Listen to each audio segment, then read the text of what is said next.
Ẹ̀yin èèyàn lé, èyí tá a tún gbọ́ yìí ó tún lágbára o.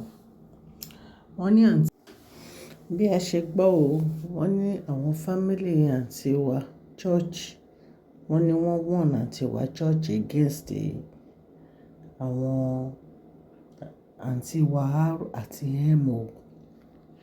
Wọ́n ní àwọn fámílì àǹtí wa church, wọ́n ní wọ́n sọ fún àǹtí wa church wípé kí ló dé tí àǹtí wa church tán lajú wọn sílẹ̀, tí wọ́n ń gbé ìgbésẹ̀ tí àwọn àǹtí wa R ń gbé àti M, wípé ṣé nǹkan tí àwọn ní kàn lọ ṣe ní ilé ọkọ nìyẹn.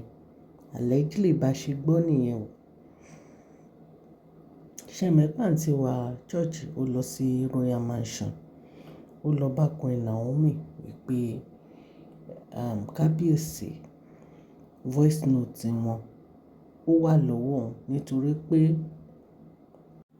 òun ti lọ ṣe ìwádìí sí i, òun dẹ̀ ti rí ojútùú ọ̀rọ̀.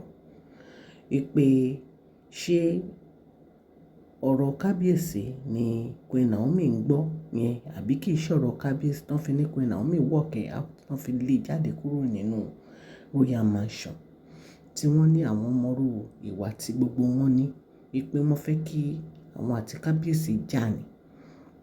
So wọ́n ní gbàrà tí wọ́n kúrò ní Royal Mansion, bó ṣe lọ sí palace nìyẹn. Wọ́n ní kábíyèsí dẹ̀ tún bínú sí wọn àti Dr. Elizabeth. In fact, wọ́n ní Dr. Elizabeth fi ojú wọn rí màbo ní palace pé kí náà wá lọ sí Royal Mansion. Wípé kí ni wọ́n ń wá kiri. Wípé Dr. Elizabeth ní wọn lè rí kábíyèsí tó fi lé wọn kúrò nínú palace.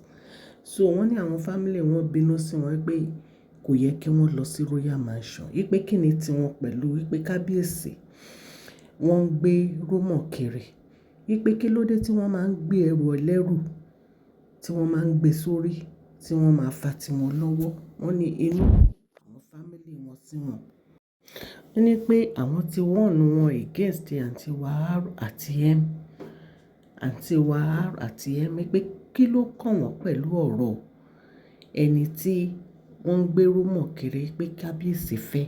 Wípé wọn ò lẹ́tọ̀ọ́ láti máa gbé irú gbogbo ìgbésẹ̀ yẹn. Wípé wọn ò dẹ̀ lẹ́tọ̀ọ́ láti láwọn fẹ́ lọ sí Royal Mansion. Wípé kábíyèsí ti sọ fún wọn kó dúró síbi tí wọ́n fi wọ́n sí. Wípé kí ló dé tí wọ́n ń tan pinpin nǹkan tí ó kàn wọ́n kiri. Wọ́n nínú bí àwọn family wọn sí wọn ni o. Allegedly bá ṣe gbọ́ o.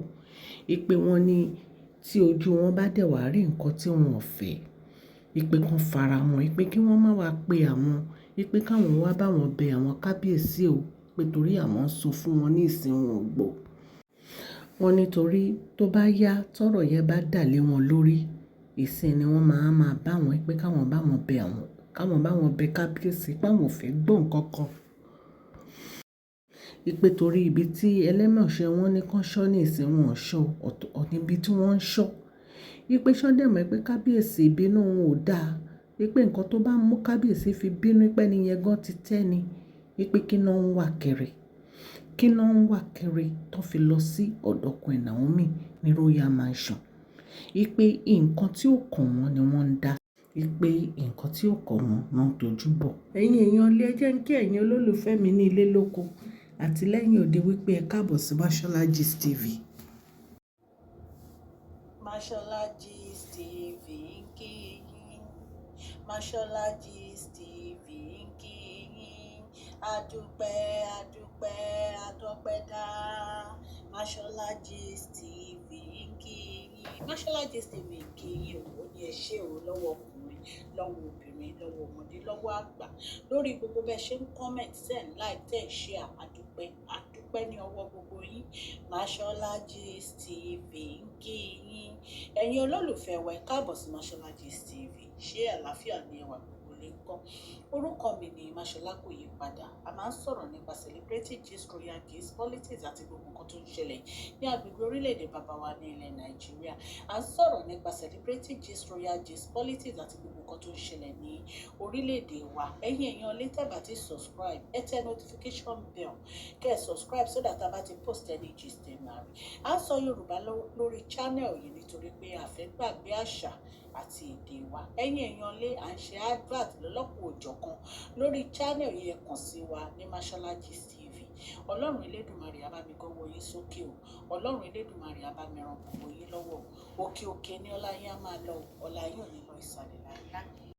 ẹ̀yin èèyàn lé bí a ṣe gbọ́ nìyẹn o, tán ní àwọn fámílì àǹtí wa chọ́ọ̀chì wọ́n bínú sí wọn wípé ibi tán lọ yẹn kò yẹ kán lọ síbẹ̀, wípé wọ́n ranjú ràn lọ sí Royal Mansion ni, wípé kí ni tiwọn pẹ̀lú ọ̀rọ̀ wípé kábíyèsí fẹ́ fẹ́ ìyàwó mi, wípé kí ni tiwọn tán tán pinpin kiri, bóyá lóòótọ́ lọ̀rọ̀ yẹn, bóyá ọ̀rọ̀ yẹn ò ń ṣe tòótọ́, wípé ṣé wọ́n rán wọn níṣẹ́, wípé tá a bá rányàn níṣẹ́ irú à ń fi tọ̀ wọn jẹ ni, wípé kí ni ti àǹtí wa chọ́ọ̀chì lórí ọ̀rọ̀ ọlọ́rọ̀, wípé wọ́n ti wọ́n àǹtí wa chọ́ọ̀chì lórí ọ̀rọ̀ àǹtí wa R àti M, wípé nítorí àǹtí wa R àti M wọ́n mọ nǹkan tó ń wá kiri, wọ́n mọ nǹkan tó ń gbé kiri, wọ́n mọ nǹkan tó ń gbé dání, wípé kò yẹ kí àǹtí wa chọ́ọ̀chì máa farawé wọn, wípé bọ́n ṣe ń farawé wọn yẹn, wípé nǹkan tó bá tẹ̀yìn ẹ̀ yọ, wọ́n ní àwọn ò ní dá sí àǹtí wa chọ́ọ̀chì, pé fúnra ara wọn lọ́ máa fi ọwọ́ ara wọn lọ́ máa fi gbẹ́rù ara wọn, wípé tí nǹkan kan bá dẹ̀ ṣẹlẹ̀, tí kábíyèsí bá pe àwọn, wípé nǹkan báyìí náà ṣe, wípé àwọn ò ní wá bẹ̀bẹ̀, wípé torí àwọn ń fà wọ́n létí nìsín wọn ò gbọ́, wọ́n ní àwọn fámílì wọn bínú sí wọn gan ni o. Ẹ̀yin èèyàn ní nǹkan tá a gbọ́ nìyẹn. Ṣé ẹ mọ̀ pé ọ̀rọ̀ yìí ó ti ń jà fínrínfínrín nílẹ̀, ó ti tọ́jọ́ mẹ́ta kan lórí ọ̀rọ̀ obìnrin tí wọ́n ní pé ó ń parọ́ pé kábíyèsí gbowó lọ́wọ́ ẹ̀, wọ́n ní àwọn olórí ló wà nídìí ọ̀rọ̀ yẹn. So nǹkan tó mú àǹtí wa church tán láwọn ń ṣe investigation kiri nìyẹn, ṣùgbọ́n wọ́n ní àwọn fámílì wọn bínú sí wọn lórí ọ̀rọ̀ yẹn pé kò kàn wọ́n, kò yẹ kán dá sí ọ̀rọ̀ yẹn. So nǹkan tá a gbọ́ nìyẹn, ẹ̀yin ará ilé, tá a bá tún gbọ́ update lórí ẹ̀ a máa mú wá fún yín. A dúpẹ́ lọ́wọ́ gbogbo etí tó ń gbọ́ wa ò ní ilé lóko àti lẹ́yìn òdì. Ọlọ́run aláàánú á bá mi wà pẹ̀lú gbogbo yín o. Ẹ má gbàgbé ẹ subscribe sí channel wa kẹ́ ẹ dẹ̀ tẹ notification bell, ẹ dẹ̀ má gbàgbé kẹ́ fún fídíò wa ní thumbs up. Ọlọ́run Elédùmarè á bá mi gbọ́wọ́ yín sókè o. Gbogbo nǹkan tẹ́ bá ń dáwọ́lé á máa yọrí sí rere o. Please share this video, like and subscribe, and happy new week to you all. God bless you. Mashola Gist TV, love you all.